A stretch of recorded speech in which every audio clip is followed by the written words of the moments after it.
Ju përshëndes të gjithëve, do të jemi së bashku në këtë edicion informativ me mua Ernilda Luzi. Qeveria shqiptare dhe Banka Europiane Investimeve nënshkruan një marrëveshje për marrjen e kredis 90 milion euro që do të përdoret për rehabilitimin e hekurudhës Durrës-Rogozhin. Sipas zëvendës presidentes së Komisionit Europian, ky projekt do të sjellë vende të reja pune, më shumë tregti dhe do ta lidhë më shpejt Shqipërinë me fshinjet e saj, por edhe me Bashkimin Evropian.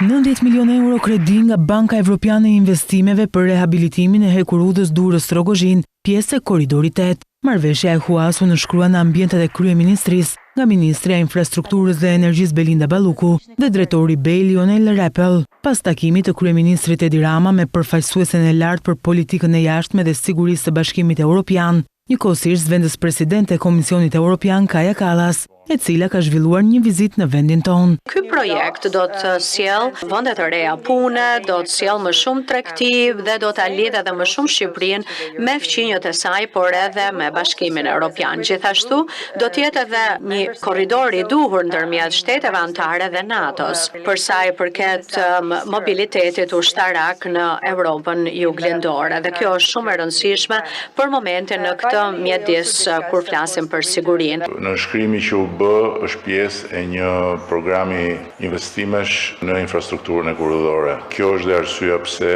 ky 5 vjeçar që na ndan nga mbyllja e kësaj dekade do të jetë njëkohësisht edhe një 5 vjeçar ku do të kthehen hekurudhat në Shqipëri, kuptohet në një nivel tjetër nga çfarë ishin.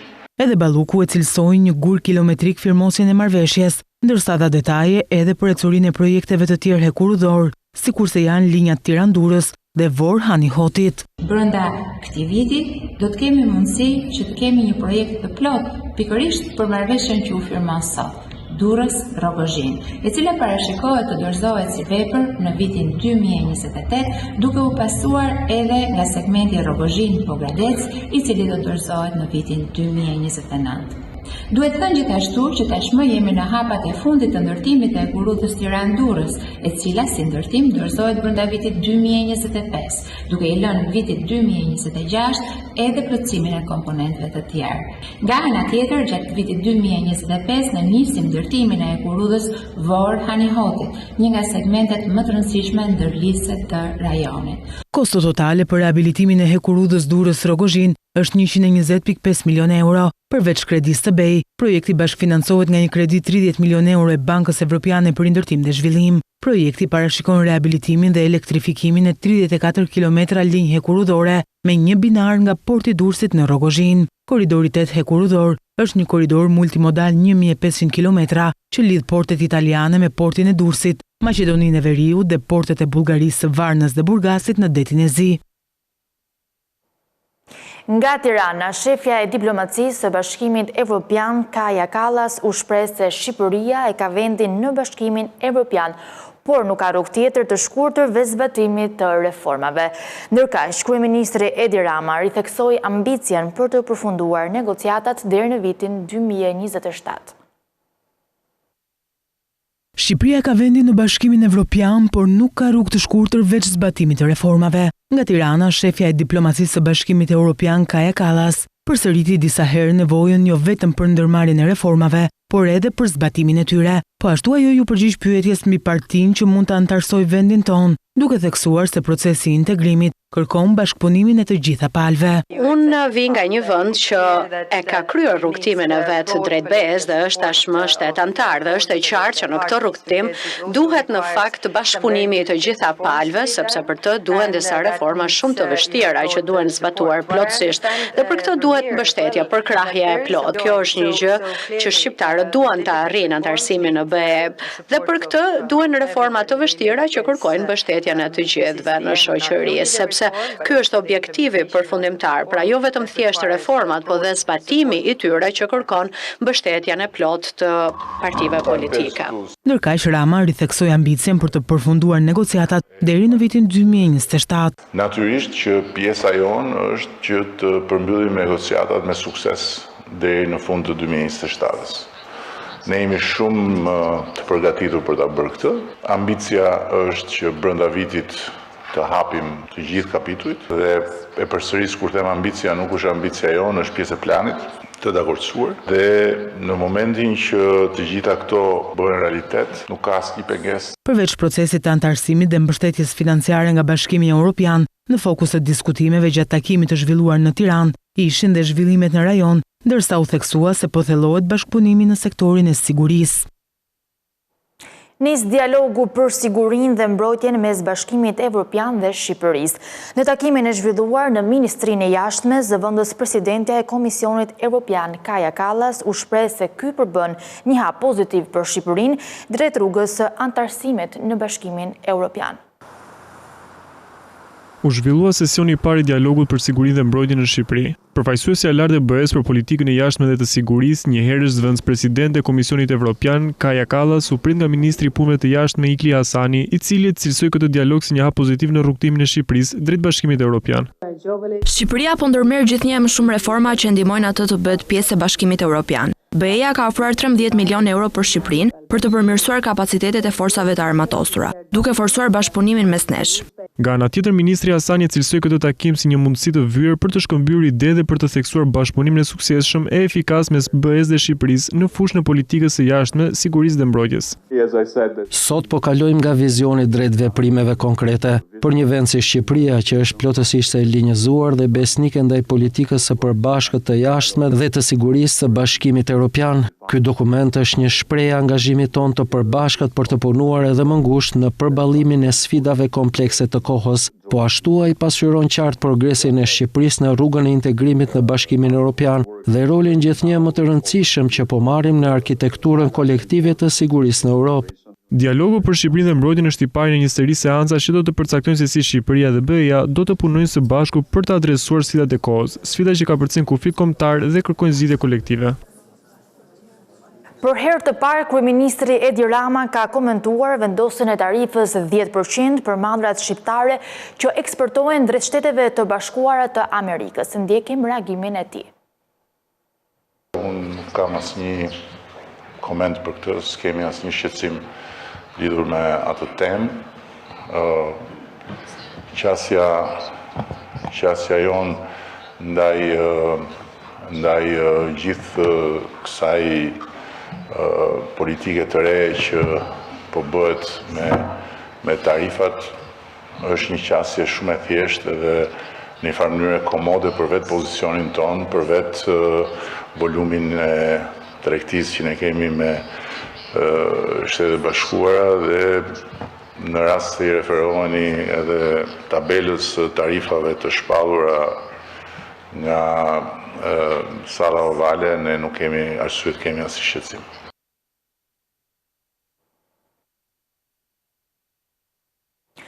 Norma rritjes së çmimeve për muajin mars ka prekur një vlerë prej 2.1% nga 1.9% që regjistroi në muajin e dytë të vitit aktual. Rritja vjetore e çmimeve në muajin mars është ndikuar kryesisht nga grupi ushqime dhe pije jo alkolike. Inflacioni në vend për muajin mars ka prekur një vlerë prej 2.1% nga 1.9% që regjistroi në muajin e dytë të vitit aktual, ndërkohë rënja regjistrohet nëse krahasojmë vlerën me të njëjtin muaj të vitit 2024, e cila vlerësoi në 2.3%, por pavarësisht kësaj të dhënat tregojnë se disa grupe kanë pësuar ndryshime të rëndësishme sa i përket këtij treguesi. Nëse flasim për kontributin e grupeve kryesore, të dhënat tregojnë për një situatë të pandryshuar, ku me ndikim negativ gjejmë vetëm transportin me 0.15 pikë. Rritja vjetore e çmimeve në muajin e mars është ndikuar kryesisht nga grupi ushqime dhe pije jo alkolike me 1.04 pikë, pasuar nga grupi mobilje, pajisje shtëpie dhe mirëmbajtje me 0.26 pikë. Nëse kalojmë tek ndryshimet vjetore të grupeve, shohim se krahasuar me muajin e mars të vitit 2024, rritja më e madhe e çmimeve vëret në grupin argëtim dhe kulturë me 7.4%, pasuar nga grupet pije alkolike dhe duhan me 4.4%. Nëse analizojmë inflacionin mesatar për grupin e argëtimit, shohim se në harkun kohor të një viti, muaji mars regjistron normën më të lartë. Nëse analizojmë nën grupet për argëtimin dhe kulturën, shohim se inflacioni më i lartë regjistrohet për librat dhe mjetet shkollore dhe për shërbimet e argëtimit dhe kulturës. Ndjek me rritje grupi mobilje, pajisje shtëpie dhe mirëmbajtje shtëpisë me 3.5%, pasuar nga ushqime dhe pije jo alkolike, veshje këpucë me 3% secili, hotele, kafene dhe restorante me 1.9%, komunikimi me 1.5%, mallra dhe shërbime të ndryshme me 1.3%. Nga ana tjetër, grupi qiraui, lënë ndjekëse dhe energjia shërbimi arsimor u rritën me 0.9% secili dhe shëndeti me 0.6%. Nga ana tjetër, çmimet e grupit transporti shënuan një rënje me 2.5%. Brenda grupit të ushqimeve, çmimet e nëngrupit qumësh, djathë dhe vezë patën një rritje me 4.6%, pasuar nga nëngrupet zarzavate, përfshirë patatet me 4%, mish me 3.3%, sheqer me 1.2% dhe peshk me 0.1%. Bulmeti duket se po përjeton të njëjtat shifra që nga shkurti i vitit 2024, kur inflacioni për këtë nëngrup vlerësoi në 4.7%. Për gjatë 13 muajve, marsi regjistroni rekord të inflacionit për bulmetin dhe vezët. Blerjet e valutës nga Banka e Shqipërisë apo luhatjet në kursin e këmbimit të monedhave në përbërje të rezervës valutore kanë ndikuar pozitivisht në zgjerimin e kësaj të fundit. Sipas të dhënave, rezerva valutore rezulton të jetë rritur me 421 milion euro në 2024 në krahasim me vitin 2023. Gjatë vitit që lan pas, rezerva valutore e Shqipërisë arriti në 6.2 miliard euro. Në 2024 rezulton që ajo të jetë rritur me 421 milion euro në krahasim me vitin 2023, kur rezervat në valutë ishin vetëm 5.8 miliard euro. Në fund të vitit 2024, rreth 64% e rezervës valutore gjendej në monedhën evropiane, ndërsa 19.5% është në dollar amerikan dhe pjesa mbetur në valuta të tjera si paundi britanik, juani kinez apo ieni japonez. Por cilët ishin faktorët kryesor që ndikuan në rezervën valutore gjatë 2024-s? Veprimet e Ministrisë së Financave që përfshin hyrjet nga grantet dhe lëvërimi i huave, hyrjet neto të blerjes së valutës nga Banka e Shqipërisë dhe interesat e fituar apo transfertat për shërbimin e borxhit kanë ndikuar për një periudhë në reduktimin e rezervës valutore. Gjithashtu, veprimet e bankave të nivelit të dytë dhe subjekteve të tjera kanë pasur ndikim negativ në shumën 327.71 milion euro. Pra derdhjet nga bankat e nivelit të dytë në llogarinë e tyre pranë Bankës së Shqipërisë për plotësimin e rezervës së detyrueshme, administrimin e ekspozimeve në bilanc e të tjera, transfertat nga bankat e nivelit të dytë, hyrje neto për llogaritë të subjekteve të tjera si Agjencia e Sigurimit të Depozitave e të tjera. Nga ana tjetër, veprimet e Bankës së Shqipërisë patën ndikim pozitiv në shumën 896.55 milion euro për shkak të blerjes së valutës nga bankat e nivelit të dytë dhe institucionet të tjera në shumën 916 milion euro, shitjeve neto të valutës Ministrisë së Financave në shumën 102 milion euro, hyrje nga interesa, kupon e të tjerë të llogaritura në bazë paraje fizike, të krijuara nga investimi i rezervës valutore, si dhe transferta në vlerën 10.71 milion euro. Faktorë të tjerë të tregut që kanë pasur ndikim pozitiv në zgjerimin e rezervës valutore në 226.09 milion euro janë luhatjet në kursin e këmbimit të monedhave në përbërje të rezervës valutore. Po ashtu efekti i rivlerësimit për portofolin si rrjedhoi luhatjes së normave të interesit, llogaritet në një vlerë pozitive, rreth 69 milion euro. Rezerva valutore përfshin të gjitha aktivet në monedhë të huaj. Ajo shërben për të përmbushur nevojat e qeverisë për valutë për shlyerjen e borxhit të jashtëm, mbështetur tregtinë ndërkombëtare duke përmbushur kërkesën për valutë që buron nga importuesit, mundësuar ndërhyrjen e Bankës së Shqipërisë në treg me qëllim parandalimin dhe zbutjen e lëvizjeve të forta të kursit të këmbimit, pra për të siguruar stabilitetin e kursit të këmbimit. Rreth 123 milion euro më shumë të ardhura ka mbledhur administrata tatimore për 3 mujorin e parë të vitit krahasuar me vitin 2023. Po ashtu të ardhurat janë në tejkalim me planin për periudhën.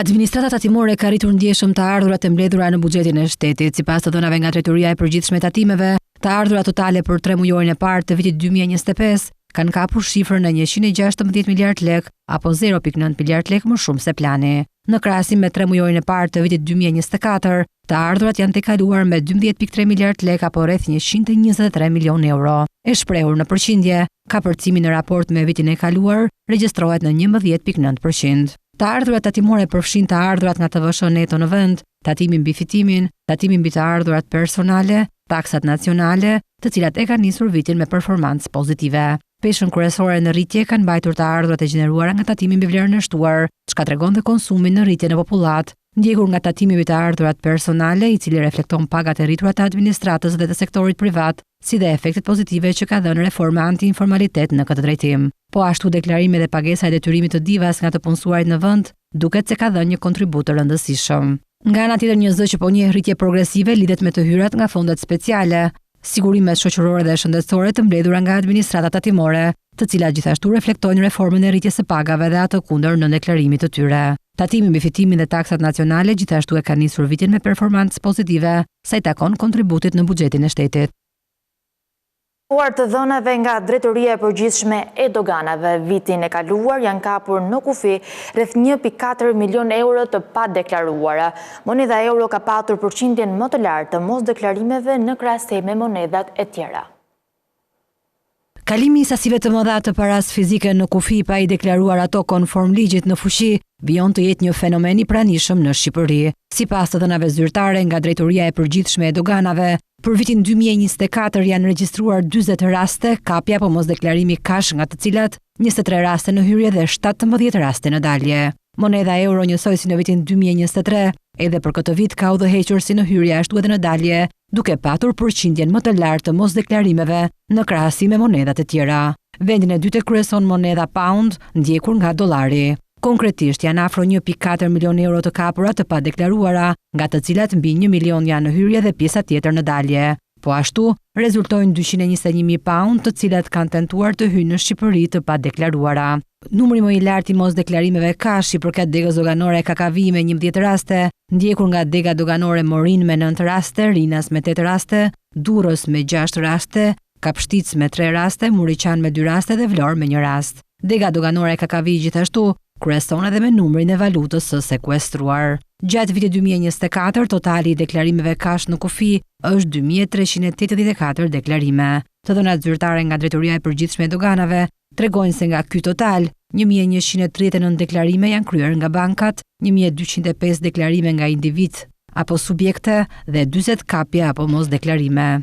Sipas ligjit në fuqi, çdo person i cili hyn ose largohet nga territori i Republikës së Shqipërisë është i detyruar të deklarojë shumat në të holla, çdo lloj instrumenti të negociueshëm të mbajtësit, metalet ose gurët e çmuar, sendet me vlerë dhe objektet antike, duke filluar nga shuma 10.000 euro ose kundër vlerën e saj në moneda të tjera, qëllimin e mbajtjes së tyre, si dhe të paraqesë dokumente justifikuese përkatëse. Gjatë vitit të kaluar, fondi total limiti i prokuruar zinte 16.5% të produktit të brendshëm bruto. Numri më të madh të procedurave të shpallura e zën ato përmallra me 56% të totalit, shërbimet me 26% dhe punët publike me 18% të totalit. Kryeministri Edi Rama mori pjesë në një aktivitet të zhvilluar në portin e Durrësit, ku u takua me përfaqësues të bizneseve të transportit për të dëgjuar shqetësimet e tyre dhe për të ndërhyrë aty ku ka vonesa për shkak të fluksit të ngarkesave me synimin për të nxitur eksportet shqiptare. Ky është një koncesion më i gabuar i mundshëm që mund të imagjinohet, një koncesion komplet atipik, të cilin ne kemi trashëguar. Nuk e kemi pasur të mundur ta godasim për shkak të faktit që ashtu siç është kopsitur do të na krijonte një kosto shumë të lartë në arbitrazh. Jemi munduar ta vëmë në shfrytëzim dhe të lehtësojmë koston mbi ju dhe kemi bërë një negociat. Atëherë që kemi ulur nga 45 euro kemi ulur 22, por gjithsesi mbetet një koncesion i gabuar. Rama theksoi gjithashtu se projekti më madhor i qeverisë është ndërtimi i portit të ri të Durrësit, që do të përfshijë edhe një komponent ushtarak në funksion të NATO-s. Tani është faza ku kompanitë që kanë kaluar fazën e parë do të kryejnë çfarë parashikon gara për fazën e dytë dhe do të dalë edhe fituesi. Në momentin që del fituesi, do bëhet negocimi i kontratës, do lidhet kontrata dhe do fillojë ndërtimi i portit, që do jetë një infrastrukturë krejt tjetër edhe pastaj aty edhe nga një pamja e teknologjisë do jetë niveli më i lartë i teknologjisë, nuk do t'i lëmë asgjë mangut atij porti, sepse do kemi aty sipas gjitha gjasave dhe një komponente ushtarake që do përdoret nga NATO. Në këtë aktivitet mori pjesë dhe Ministria e Shtetit për Klimën dhe Sipërmarrjen Delina Ibrahimaj, e cila premtoi zgjidhje konkrete për reduktimin e kohës së pritjes, duke shkurtuar atë më 2 deri në 4 orë. Në fund të vitit 2024 është shtuar numri i atyre personave që zgjedhin të paguajnë për një paketë me shërbime të integruara, internet, telefon dhe televizor. Shifra zyrtare flasin për një rritje me 1.6% të përdoruesve të rrjetit fiks që kanë akses në shërbime të integruara. Më shumë shqiptarë po zgjedhin të paguajnë për një paketë të integruar me internet, telefoni dhe televizor. Sipas të dhënave më të fundit nga Autoriteti i Komunikimeve Elektronike dhe Postare, AKEP, gjatë 3 mujorit të fundit të vitit 2024 ka pasur një rritje të numrit të familjeve që paguajnë tarifë fikse për një paketë që përfshin 2 ose 3 shërbime. Shifrat e AKEP tregojnë se numri i individëve me akses broadband në internet nga rrjete fikse arriti në rreth 687.000 në 3 mujorin e 4 të vitit, e cila përbën një rritje me 3.6% në krahasim me 3 mujorin e mëparshëm dhe një rritje me rreth 8.6% në krahasim me të njëjtën periudhë në vitin 2023. Aksesi broadband nga rrjetet fikse përfshin aksesin në internet me DSL, modem kablor, fibër në shtëpi ose ndërtesë dhe të tjera, por nuk përfshin aksesin broadband me rrjet celular. Përdoruesit e rrjetit fiks që kanë akses në shërbime të integruara, si telefoni, internet dhe televizor, arritin në rreth 300.000, një rritje me 1.6% vlerësuar me periudhën tetor-dhjetor 2023. Numri i pajtimtarëve me paketa 3 fishe, telefoni, internet dhe televizor përbën 23.2% të totalit të pajtimtarëve me paketa të integruara, ndërsa 29.9% janë me paketa internet dhe telefoni dhe 46.9% me paketa internet dhe televizor. Nga ana tjetër, rreth 165.000 pajtimtarë përdorën linjën e telefonisë fikse në 3 mujorin e fundit 2024, referuar të dhënave nga Autoriteti i Komunikimeve Elektronike dhe Postare. Numri i personave që përdorin një telefon fiks në shtëpi ose në biznesin e tyre ka rënë me 1.1% krahasuar me 3 mujorin e 3 2024 dhe me 4.5% në krahasim me 3 mujorin e fundit të vitit pararendës. Në fakt, linja e telefonisë fikse pritet që të ketë gjithnjë më pak përdorues në vijim, pasi dihet që të rinjt preferojnë të përdorin më tepër smartphone ose pajisje të tjera me internet për të komunikuar. Shëndetësia në Shqipëri ka variacione të mëdha në raportin e mjekëve për 10.000 banorë sipas qarqeve, me Tiranën që ka nivelin më të lartë dhe Dibra që ka nivelin më të ulët. Krahasuar me Bashkimin Evropian, Shqipëria ka ende shumë hapësirë për përmirësime, veçanërisht në qytetet më të vogla. Shëndetësia është një sektor i rëndësishëm që dikon drejt për drejt në mirëqenien e qytetarëve dhe cilësinë e jetës. Një tregues kyç i disponueshmërisë së shërbimeve shëndetësore është numri i mjekëve për çdo 10.000 banor. Scanintel ka marrë në shqyrtim të dhënat nga numri i popullsisë për çdo qark, bazuar te censi i vitit 2023 dhe numrin e mjekëve sipas qarkut bazuar te regjistri i mjekëve. Në Tiranë, i cili është gjithashtu qyteti më i populluar i Shqipërisë, raporti i mjekëve është mjaft i lartë. Tirana ka 4.819 mjek në total, që do të thotë se aktualisht rreth 63.5 mjek ofrojnë shërbim për çdo 10.000 banor. Nga ana tjetër, Durrësi ka 556 mjek, që do të thotë se raporti për 10.000 banor është më i ulët me vetëm 24.5 mjek për 10.000 banor. Në qytetin e Beratit, raporti është 16.6 mjek për 10.000 banor, ndërsa Shkodra me një popullsi prej 154.000 banorësh dhe 355 mjekësh ka një raport për 22.9 mjek për 10.000 banor. Nga ana tjetër, Elbasani ka një raport prej 18.5 mjekësh për 10.000 banor, që është më i ulët se në disa qytete të tjera, por ende i një niveli të pranueshëm për shërbimet shëndetësore. Ajo që bie në sy është se edhe në Vlorë ky raport nuk paraqitet dhe shumë pozitiv, pasi ka 11.3 mjek për 10.000 banor. Ndërkohë, vendin e dytë për këtë raport pas Tiranës e mban qarku i Gjirokastrës me plot 41.3 mjek për 10.000 banor. Në Lezhë, Fier dhe Kukës numri paraqitet i ngjashëm me 17.2, 19.7 dhe 18.2 mjek për 10.000 banor. Dibra renditet në fund të listës me raportin më të ulët. Në këtë qark numërohen rreth 11 mjek për 10.000 banor. Në përgjithësi, BE ka një mesatare më të lartë se sa Shqipëria. Shtetet më të zhvilluara kanë raport që mund të shkojnë deri në 50 deri në 60 mjek për 10.000 banor, ndërsa ato më të vogla mund të kenë raportet më të ulta. Tirana me 63.5 mjek për 10.000 banor është relativisht e afërt me mesataren e BE-s, por Durrësi dhe Berati me 24.5 dhe 16.6 mjek kanë raporte shumë më të ulta se të BE-s. Më rritur në fund të këtij edicioni informativ. Për më tepër informacione mund të klikoni në faqen tonë të internetit skantv.al, ku mund të gjeni gjithçka mbi ekonominë, bankat, sigurimet, tregjet financiare e të tjerë. Gjithashtu mund të na ndiqni edhe në rrjetet sociale si Facebook, Instagram, YouTube dhe LinkedIn. Faleminderit për vëmendjen, bashkë mirupafshim.